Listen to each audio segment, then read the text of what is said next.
Next numerical क्या कह रहा है? नेक्स्ट न्यूमेरिकल कह रहा है कि 2 कॉइल्स हैं जिनका रेजिस्टेंस जो है 5 ओम एंड 10 ओम है। आगे दिया हुआ है इंडक्टेंस 0.04 हेनरी और 0.05 हेनरी, यानी कि जो 2 कॉइल्स हैं उनमें रेजिस्टेंस की वैल्यू दी हुई है और इंडक्टेंस की वैल्यू दी हुई है, और वो कनेक्ट हैं पैरेलल में across the 200 volt 50 hertz frequency के सप्लाई के साथ। तो पहले जो सर्किट है वो हम ड्रॉ करेंगे। तो आपकी 2 कॉइल हैं, मतलब 2 कॉइल्स हैं जिसमें 5 ओम और 10 ओम का रेजिस्टेंस है, 0.4 हेनरी और 0.5 हेनरी का इंडक्टेंस लगा हुआ है, और वो पैरेलल में कनेक्ट है। तो पहले मैं सर्किट ड्रॉ कर लेता हूं। यहाँ पर कुछ इस तरीके से बच्चों आपका सर्किट हो जाएगा। एक रेजिस्टेंस ये हो गया कॉइल फर्स्ट का, और इसका इंडक्टेंस ये हो गया कॉइल फर्स्ट का। ठीक है, वैसे ही इधर क्योंकि पैरेलल में है तो पैरेलल में एक रेजिस्टेंस हम दूसरी कॉइल का लगा देते हैं यहाँ पर। ठीक है, और फिर इसका इंडक्टेंस हो जाएगा दूसरी कॉइल का। ठीक है, इज दैट क्लियर? तो ये दोनों आपकी जो कॉइल हैं ये पैरेलल में आपने कनेक्ट कर दी, और जो सप्लाई आपकी कनेक्ट है यहाँ पर वो कितनी है? वो आपकी है 200 वोल्ट 50 हर्ट्ज। तो ये सप्लाई आपको यहाँ पर कनेक्ट करके दिखानी है। ठीक है, ये सप्लाई होगी आपकी 200 वोल्ट 50 हर्ट्ज। ठीक है, क्लियर? चलिए अब यहाँ पर अगर आप ओम रेजिस्टेंस की देखें तो 5 ओम है ये, और ये आपका 10 ओम है। वहीं पर इंडक्टेंस की बात करें तो ये 0.04 हेनरी दिया हुआ है और ये 0.05 हेनरी दिया हुआ है। ठीक है, तो दोनों कॉइल्स आपने कनेक्ट कर दी। तो अगर मैं इसको लिखूं तो ये Z1 लिख देंगे आप, इसको Z2 मान लेंगे। ठीक है, तो अब आपको जो जो चीजें दी हुई है वो आप यहाँ पर नोट डाउन कर लेंगे अच्छे बच्चे की तरह। गिवन दैट क्या क्या चीजें आपको दी हुई हैं बच्चों? आपको दिया हुआ है R1 है 5 ओम, वहीं पर R2 दिया हुआ है आपको 10 ओम। ठीक है, उसी के साथ साथ आपको एक्स नहीं, ये इंडक्टेंस दिया हुआ है ना, तो L1 आपको दिया हुआ है, L1 दिया हुआ है 0.04 हेनरी, और L2 आपको दिया हुआ है 0.05 हेनरी। ठीक है, तो आप यहां से XL आप निकाल सकते हैं, XL1 है ना, वो क्या हो जाएगा 2 पाई FL1, और ऐसे ही XL2 अगर आप यहां से निकालें तो वो हो जाएगा 2 पाई FL2। देख लेंगे आगे, अगर जरूरत पड़ेगी तो हम इन वैल्यूज को यहां पर फाइंड आउट कर लेंगे कैलकुलेटर की हेल्प से। ठीक है, क्लियर हुआ? चलिए अब अगर आप ध्यान से यहां पर देखें तो आपसे पूछा क्या क्या गया है वो चीज हमें देखनी है। कंडक्टेंस पूछा गया है, ठीक है, यानी कि G की वैल्यू पूछी गई है। ससेप्टेंस पूछा गया है, यानी कि V की वैल्यू पूछी गई है।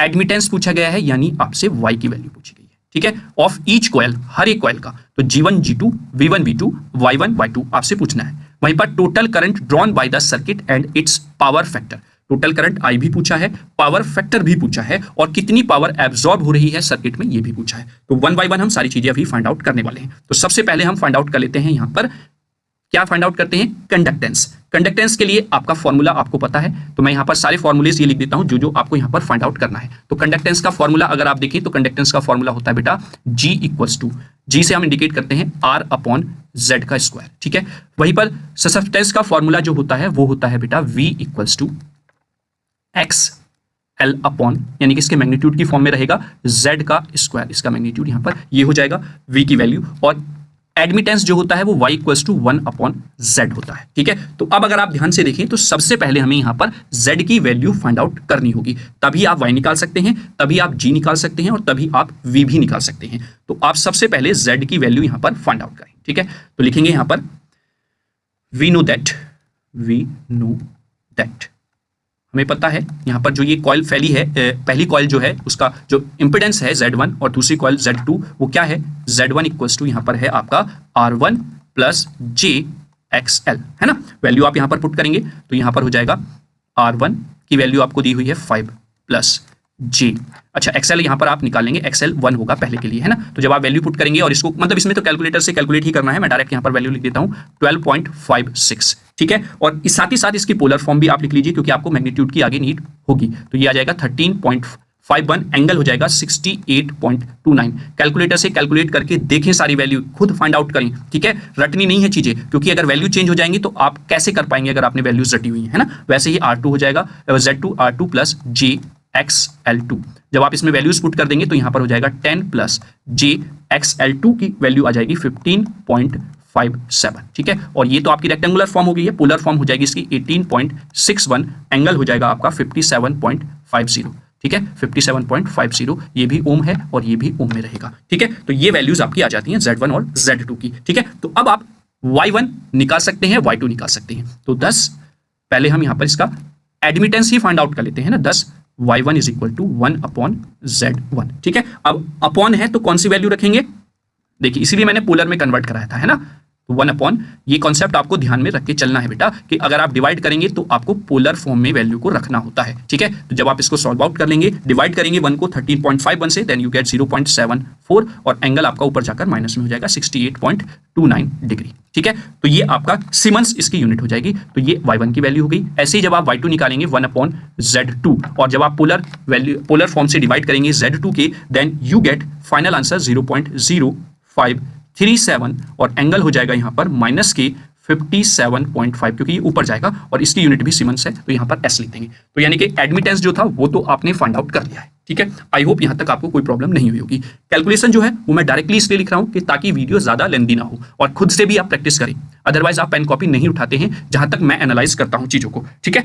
तो ये आपका हो जाएगा क्लियर। चलिए अब आगे अगर मैं बात करता हूँ, नेक्स्ट हमें निकालना है इसके बाद ससेप्टेंस और कंडक्टेंस। तो मैं पहले कंडक्टेंस फाइंड आउट कर लेता हूँ। यहाँ पर जो न्यूमेरिकल था वो मैंने छोटा करके यहाँ पर ऑलरेडी मेंशन कर लिया है, ठीक है। तो जब आप कंडक्टेंस निकालेंगे तो कंडक्टेंस होता है G इक्वल्स टू, मैंने फॉर्मूला आपको बताया था R/Z का स्क्वायर। चूंकि आपको हर एक कॉइल के लिए निकालना है तो आप यहाँ पर लिखेंगे G1 इक्वल्स टू क्या हो जाएगा R1/Z1 का स्क्वायर, ठीक है क्लियर। अब Z1 में भी उसके मैग्नीट्यूड का स्क्वायर रखना है यहाँ पर, जो Z1 आपने निकाला है किसमें, पोलर फॉर्म में। तो R1 की वैल्यू आपको दी हुई है 5/Z1 आपने निकाला था। मैं यहाँ पर लिख लेता हूँ दोनों वैल्यूज जो हमने पीछे फाइंड आउट की हैं ताकि आप कंफ्यूज ना हो। Z1 हमने पोलर फॉर्म में निकाला था 13.51 और एंगल है आपका 68.29 डिग्री। वहीं पर Z2 जो हमने फाइंड आउट किया था वो था 18.61 और एंगल था आपका 57.5, ठीक है। ये आपने फाइंड आउट की थी Z1 और Z2 की पोलर फॉर्म, ठीक है। तो जब आप Z1 का स्क्वायर रखेंगे तो दैट मीन्स इसकी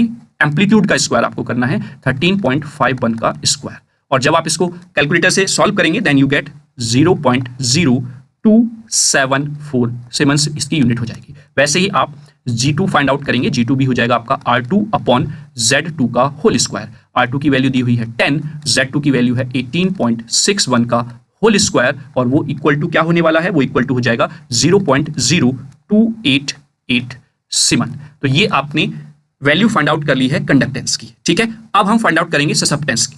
तो ससेप्टेंस के लिए मैं कलर चेंज कर लेता हूं बेटा। यहां पर देखिए प्रैक्टिस करेंगे तो न्यूमेरिकल हार्ड नहीं लगेंगे, ये मैं बार बार आपसे कह रहा हूं क्योंकि न्यूमेरिकल डायरेक्टली फॉर्मूला बेस्ड पूछे जाते हैं, तो बिल्कुल भी परेशान होने की आपको जरूरत नहीं है यहाँ पर, ठीक है। तो ये हम मैग्नीट्यूड की यहाँ पर बात कर लेते हैं दोनों की, एक्सएल की। तो जब आप V1 निकालेंगे तो V1 होगा XL1/Z1 का स्क्वायर, ठीक है। अब XL1 क्या था, वो हमने फाइंड आउट किया था 12.56, तो वो हम यहाँ पर वैल्यू पुट कर देंगे, वो वैल्यू हो जाएगी आपकी 12.56/Z1 का स्क्वायर यानी कि 13.51 का स्क्वायर। जब आप इसको कैलकुलेटर से सॉल्व करेंगे देन यू गेट 0.06885, ठीक है। तो ये आपको V की वैल्यू यहां पर मिल जाएगी। वहीं पर जब आप बात करेंगे V2 की, यहां पर यूनिट नहीं होगी क्योंकि ये भी ओम में है ये भी है, तो ये कैंसिल आउट हो जाएगा। V2 की वैल्यू जब आप फाइंड आउट करेंगे यहां पर तो यहां पर हो जाएगा X2/Z2 का स्क्वायर, ठीक है। तो X2 की वैल्यू आपने फाइंड आउट की थी 15.7 अपॉन, आगे जब वैल्यू आप पुट करेंगे तो 18.61 का होल स्क्वायर आपको रखना है Z2 की जगह पर, ठीक है। तो जब आप इसको सॉल्व करेंगे 0.04535 ये आपको मिल जाएगा।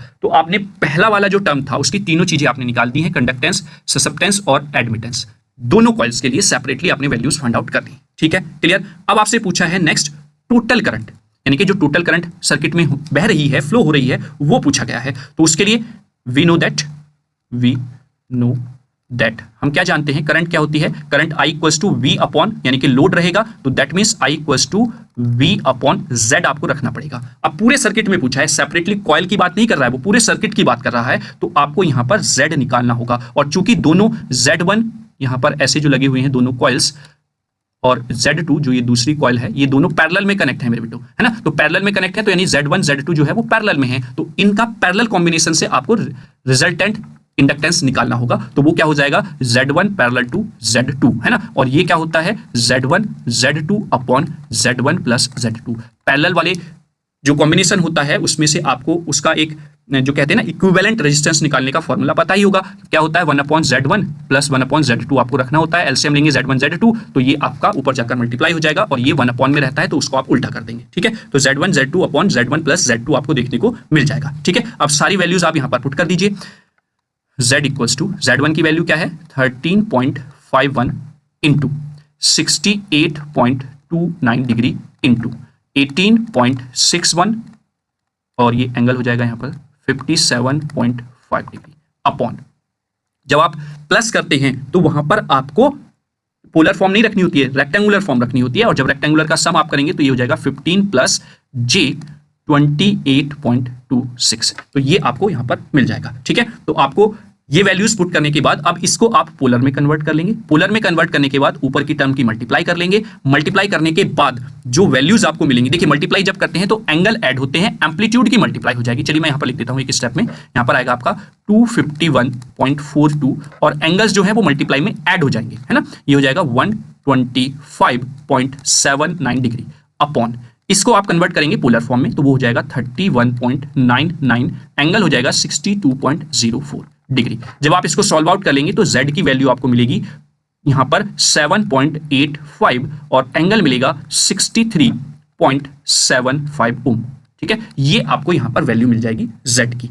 क्लियर है? चलिए अब आपको टोटल करंट चाहिए यहां पर, तो टोटल करंट V आपको दिया हुआ है, जो सप्लाई लगी हुई है वो 250 फ्रीक्वेंसी की लगी हुई है, तो ये 200 हो जाएगा और यहां पर हो जाएगा आपका 7.85 और एंगल है आपका यहां पर 63.75 डिग्री। ठीक है, जब आप इसको सॉल्व आउट करेंगे तो आपको वैल्यू मिल जाएगी यहां पर 25.48 और एंगल आपको यहां पर मिल जाएगा -63.75 डिग्री और ये एम्पेयर आपकी यूनिट हो जाएगी। ठीक है, क्लियर हुआ? तो ये आई टोटल जो करंट है उसमें वो आपने यहां पर फाइंड आउट कर ली। क्लियर हुआ?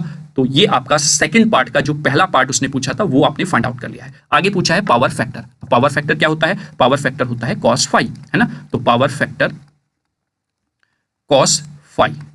ठीक है, cos फाई क्या हो जाएगा? एंगल आपका पता चल गया है, क्या है? 63.75, ये निकाला है ना आपने रिजल्टेंट दोनों का कंबाइन, है ना, तो ये हो जाएगा cos 63.75 डिग्री। जब आप इसको कैलकुलेटर से सॉल्व करेंगे यू गेट 0.442। ठीक है, तो ये पावर फैक्टर आ जाता है। और थर्ड पार्ट में आपसे पूछा गया है, अच्छा यहां पर मैं पार्ट लिख देता हूं, ये सेकंड पार्ट है बच्चों। ठीक है, थर्ड पार्ट में आपसे पूछा गया है power absorb by the circuit, यानी कि यहां से P की वैल्यू वो पूछ रहा है, P की वैल्यू हो जाएगी VI cos फाई। ठीक है, तो V क्या है यहां पर? V आपका है 200, टोटल करंट आपने निकाली है, I वो क्या है आपके पास? एम्पलीट्यूड रखना है बस, अब यहां पर आपको 25.48। ठीक है, और cos फाई आपने अभी निकाला है पावर फैक्टर 0.442, तो जब आप इसको सॉल्व आउट करेंगे तो आपको मिलेगा 2252.2 वॉट। तो इतनी पावर आपको यहां पर देखने को मिल जाएगी पूरे सर्किट में जो पावर एब्सॉर्ब की जा रही है। ठीक है, तो आई होप थोड़ा सा लेंथी क्वेश्चन था, थोड़ी चीजें एक्स्ट्रा यहां पर पूछी गई थी, लेकिन यहां पर सीधा फॉर्मूला बेस्ड आपका न्यूमेरिकल है, आपको सीधा फॉर्मूला बेस्ड न्यूमेरिकल यहां पर पूछा जाएगा। बस आपको यह ध्यान रखना है किस तरीके से हमें रेक्टेंगुलर से पोलर में कन्वर्ट करना है और कहां पर हमें रेक्टेंगुलर का यूज करना है, कहां पर हमें पोलर का यूज करना है। मैं एक बार फिर से आपको रिकॉल करा देता हूं, रेक्टेंगुलर फॉर्म जो है बच्चों वो आपको प्लस या माइनस ऑपरेशन यानी कि एडिशन या सब्सट्रैक्शन ऑपरेशन में यूज करनी होती है, जबकि पोलर फॉर्म जो है, पोलर फॉर्म का यूज आप करते हैं फॉर द मल्टीप्लीकेशन और डिवीजन ऑपरेशन में, यानी कि जहां पर डिवीजन या मल्टीप्लीकेशन ऑपरेशन हो रहा होगा वहां पर आप पोलर फॉर्म का यूज करेंगे। Is that clear? I hope आप लोग इस न्यूमेरिकल को समझ गए होंगे।